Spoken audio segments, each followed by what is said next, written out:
أما المركز الأول فقد فاز به المتسابق الحافظ أحمد برهان محمد من الولايات المتحدة الأمريكية.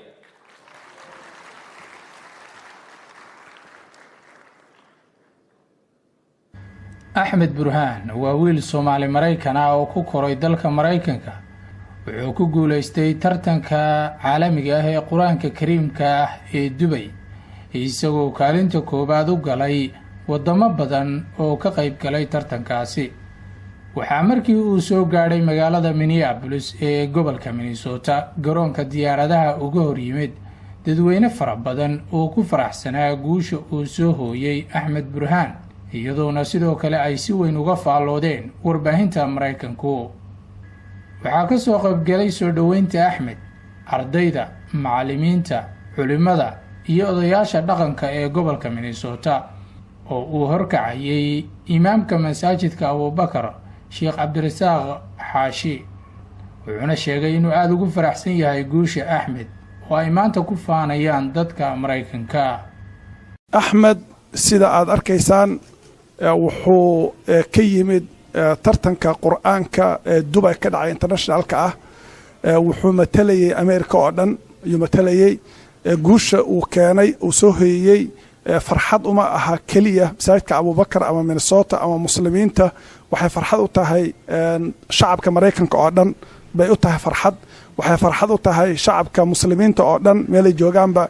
waxay calaamad u tahay haddii caruurteenna ama dhallinyaradeenna ay fursad helaan in ay wax kasta samayn karaan oo awood ay leeyihiin aad u weyn.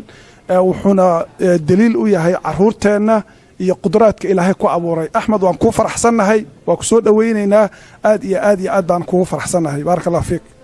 haddaba Soomaali ku koray Mareykanku ma ka guuleysan karaa mid ku dhashay dalkiisa Soomaaliya iyo dalalka kale ee barashada diinta ku horumaray?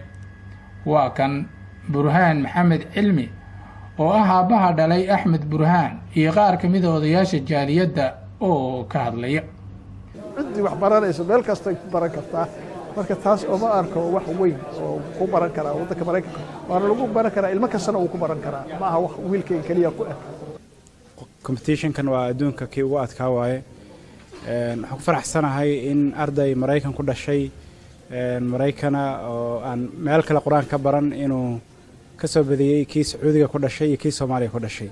taa macnaheedu waxay tusinaysaa in ciyaalkeenu ay diintooda iyo dignitygooda ku haysan karaan iyagoo halkan jooga. marka ardayndaad aan oran lahaa ma jirto insha Allah taala. soo cunug kasta ilmaheena kamida diinta uu ku baran karaa isagoo halkan jooga. jazakumullahu khairan. assalaamu alaykum warahmatullahi.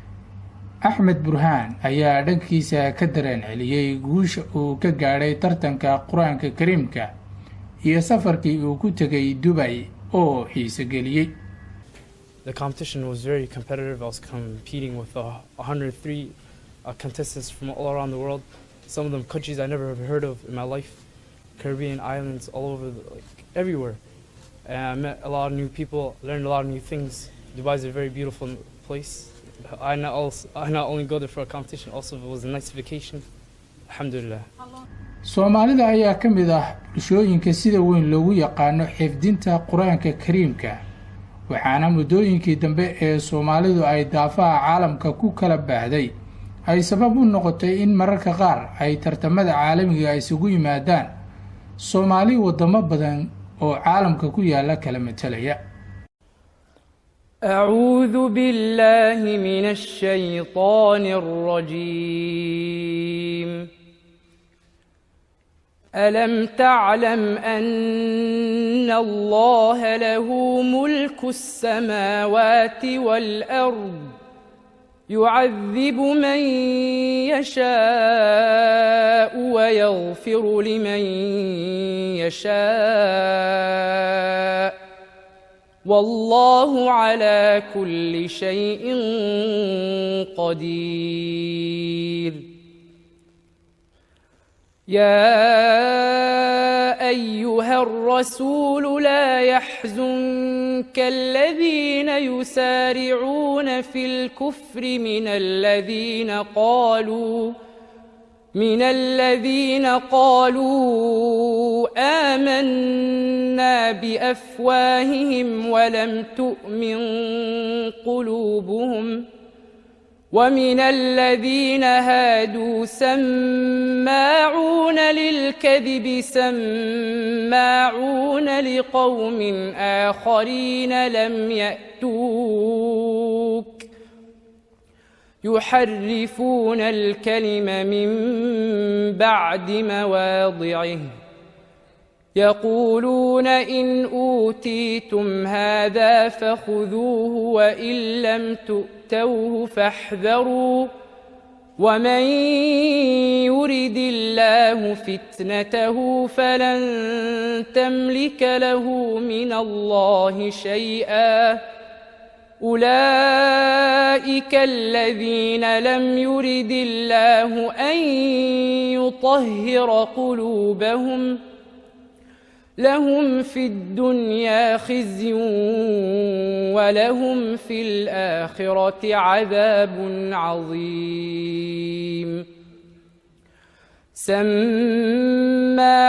للكذب أكالون للسحت فإن جاءوك فاحكم بينهم أو أعرض عنهم وإن تعرض عنهم فلن يضروك شيئا وإن حكمت فاحكم بينهم بالقسط إن الله يحب المقسطين